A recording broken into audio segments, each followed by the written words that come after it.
the family mood. Ladies and gentlemen, what's happening? Welcome back. Okay, mommy and daddy, are you sitting down at the table with the kids? I believe so.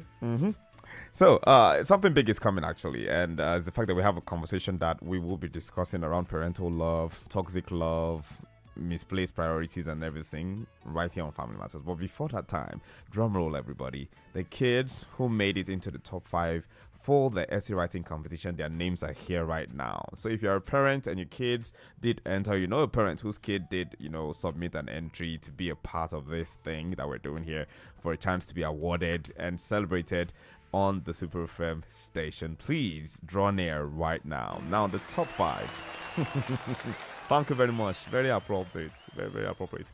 Okay, so yeah, we've got these names in this order. Now, the thing is, these kids are still going to be brought into the studio, and we will be having conversations with them. We'll be sending emails to their moms and their dads to communicate on those modalities. But these are the kids that made it into the top 5 entries. Now, we had over 50 entries, almost 100. We had some that by Friday, by the 27th, we had this 50 something, and then some more came in afterwards, but the deadline was the 27th of September. So these are the names that made it into the top 5. We have Madu Abuchuku, Nato Isabelita. Madu Abuchuku, Nato Isabelita. We have Elizabeth Oche. We have Tinuoluwa Olayanju. Samuel Madu Abuchi, and Moromoke Taiwo. Now, all these kids, if you're kin to them, you know them, call their parents up. If the surname sounds like someone that you know, please call them up and tell them that their kids are in the top 5. We'll be sending mails and putting out some communication on how you get to the studio and when you need to come to pick up your gifts and talk about your essays as well. So kids, congratulations. Big shout out to the teachers and the parents that helped them to put this together. Of course, there's a reason somewhere which is not a valid thing, but why would you wish death on your own child? For what reason? What is it? Who told you whatsoever? It's really very heartbreaking to see that these are realities. Sometimes it feels like you're watching a movie when you hear things, or when people tell you something like this happened somewhere, you're like, okay, that's just maybe a Nollywood flick or something from the 80s. But this is a real-time conversation. Real life situation. And you know what? We're gonna let you guys listen a little bit to the clip, so you can hear and put to your ears a little bit of context to what it is that we're talking about here on 92.7. So here it is. This thing called parental love, I don't think I've experienced it before. My mom still cares, but she's too submissive and too scared to show me love or affection when my dad is around. I cannot really say this is the thing I did wrong. From very tender age, I've always known my dad to love my siblings more than me, in actions, in everything he does. What is that thing that I'm doing wrong that is making him hate me? Because if they ask, you say it's my attitude, my character. He cautioned my younger ones not to come close to me. So it got to a point that particular day, I could no longer be, because I just got tired of the whole thing. And I decided to take my own life. Because to me, what was the need? There was no need of living. When the only family I know maltreats me as if there is something I've done that is not worth forgiving. So I drank. Then my mom used to sell kerosene. The kind of kerosene I drank, I think I drank more than 1 liter. Wrote down notes and told them that I was tired. I think it would be best for me to die and go and rest. Then somebody came to the house to come buy kerosene, and the person saw me on the ground, shaking, jacking. That was when the person now called the attention of other neighbors, and I was rushed to the hospital. That was how I was rescued. My dad got there and was like, "Why didn't you die?" Huh? Yes. He said, "Why didn't you die? That the doctors should have allowed me to die. Why did they have to rescue me?" So they even had to start talking to him. My dad has told me severally that the day I will die, he will wear his best clothes. Yeah, he has told me that severally. So this thing continued to the point that... And this is the situation we're seeing in that particular story, just for some context, so you guys understand what it is that we're talking about today. Yeah, definitely. That parental love, is it nature versus nurture? Because in this particular scenario, she was asking continuously in her life, what is the reason why I'm treated differently than my other siblings, right? Why am I the black sheep? And there was no reason that has been given to her at all. At least for just understanding of why am I different. Having covered, is it that mommy had a child, like I'm not your daughter? Probably I'm illegitimate or something from another relationship. But in this case, that's not the case. That's his actual child, you know? So what is the reason? What is it? So now we're talking to someone who is clearly emotionally unstable, mentally just challenged with the situation that happened.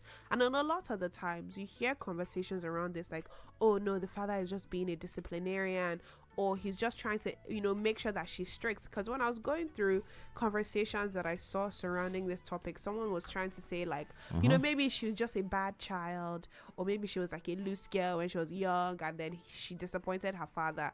But to that extent where the father is wishing that his child is not even alive. I remember seeing an external clip, right? This one, when she was explaining how, you know, one of the things where she hoped for would be probably leaving her family, getting married, and trying to escape where it was that she was coming from, finding love in, you know, her own family that she creates. And she got married to a guy, seemingly great, you know, their relationship was going really well. And then, you know, they got into an argument one time. So her husband called her parents and were like trying to report the situation, like this was going on. And her dad told him that, you know, I'm glad you called. I'm glad you guys are having issues. At this point, you know, you have to deal with her. You know, that's the way to handle her. And that's how her relationship now entered into a domestic case. Right? So her husband was like, well, even your dad told me that told me to have at it. I should beat you, and when I do, he doesn't care about it. It's so just what do you think would make a father behave this way? I feel there might be a mental condition on the part of the parent. But this is particular to one child. Yeah, maybe because because for the fact that I'm lost for words, I don't know how to explain this. For the fact that I'm trying to wrap my mind around it, I'm really trying. I'm like really bugging out right now, trying to wrap my mind around it and understand why a parent would look at a child that they birthed and you would want to berate them. You'd want to say mean stuff to them. You would want to treat them differently. Like, you shouldn't even treat any human being less than human, or like you're like an animal. But then for something like this, and the part that shocked me the most was where he said, why didn't you just pass on? Why didn't you just unalive? Since that's what you wanted to do to that, I would wear my best dress. That's a lot of hatred. That's a lot of delusion. That's a lot of wickedness.